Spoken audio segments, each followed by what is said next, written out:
Hi, friends. My name is Toni Cureton. Thanks for tuning in to another episode of Life Skills FYI. Life Skills FYI provides a set of core adult capabilities to manage work, family, and relationships successfully.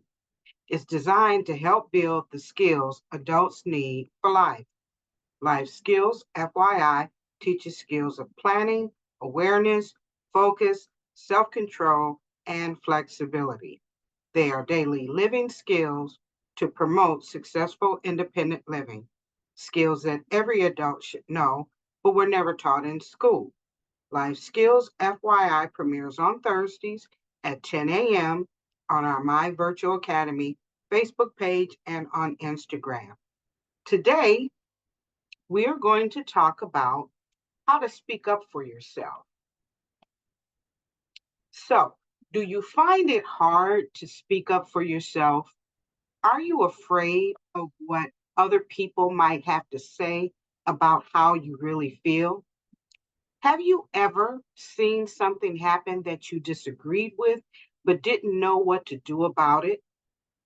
We all get these feelings at times, even adults. Learning how to speak up for yourself is an important part of growing up. Your voice and opinions matter. Letting others know your thoughts and feelings will help you feel stronger and more confident.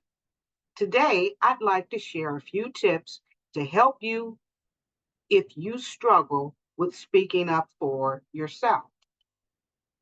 So, what is speaking up for yourself? What does that mean? Speaking up is when you communicate publicly, assertively, and honestly for the rights and needs of yourself as well as others. At its heart, speaking up is really a conversation regarding boundaries. When you feel that you need to speak up, you instinctively feel that a boundary or value that you hold has been violated in some way. However, the desire to reinforce the boundary comes into conflict with another value, the desire to be accepted. This can be especially strong in close relationships or even at work.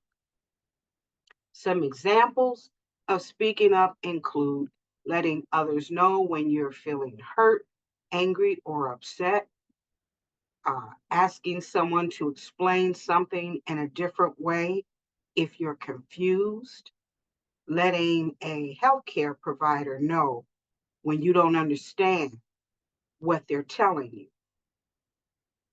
Also, letting someone know when you think someone is being bullied or made fun of. Talking to someone about something they did or said that you disagreed with. And finally, calling 911 in an emergency or telling a responsible adult when you think someone is in danger. These are all examples of when you should speak up. So, why is speaking up so difficult? Sometimes it may seem easier to keep your feelings inside to avoid becoming embarrassed or having a hard conversation, but it's just a short term solution. It can be tricky to know when the best time is to speak up for yourself. For example, should you speak up to a person openly in front of others or privately? Whether at home, work, or socially, we'd all like to communicate authentically, effectively, and in a positive way.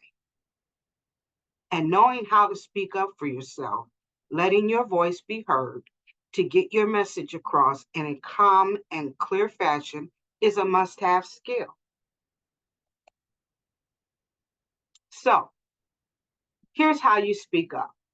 First, you figure out what the issue is and whether you want to do something about it. Having a clear idea of what you want to say and why is the first step in speaking up. What are you hoping will happen once you speak your mind? Next, you should think about what you'd like to say. Sometimes it helps to practice what you're going to say before you say it. This can be as simple as thinking it through or practicing out loud with a friend. Think about how you're going to start the conversation. It's important to use words that won't make the other person feel like they're being attacked. For example, you want to say things like, I want, I need, I feel, instead of things like you should or you did. That can often put people on the defensive. Next, you need to think about the best time to speak up. Speaking up doesn't necessarily mean raising your hand to talk in class, and sometimes this isn't always the best time to speak your mind anyway. Decide whether the conversation is best to have with one person or in front of a group. If you get nervous in front of groups, maybe it's best to have a private conversation. Next, listen to the response. We don't always get our way when we speak up.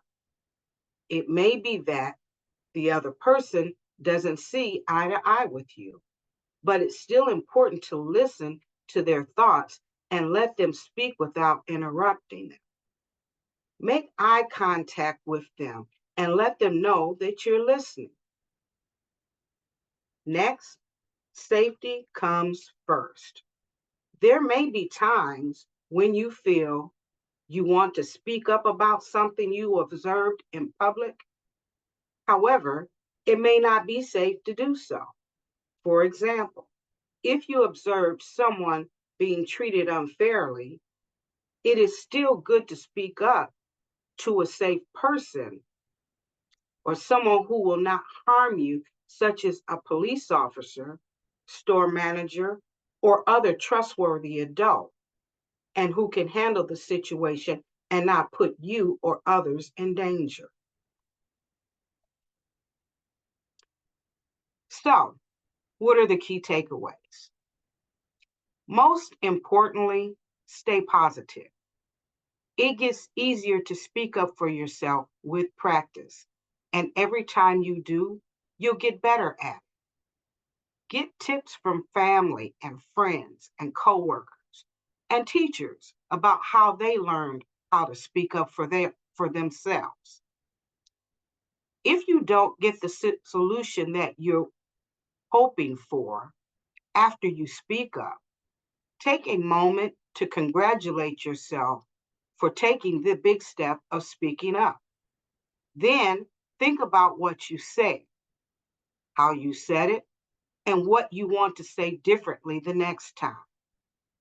Speaking up can be hard to do, but don't give up. You'll find that with practice, it gets easier, and you'll soon find your voice to communicate effectively and assertively. Well, friends, that is all my time for today. Thank you for tuning in.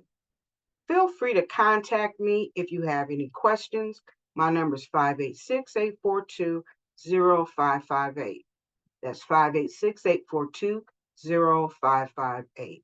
Again, my name is Toni Cureton, and I'll see you next time for more Life Skills FYI. And always remember to adult responsibly.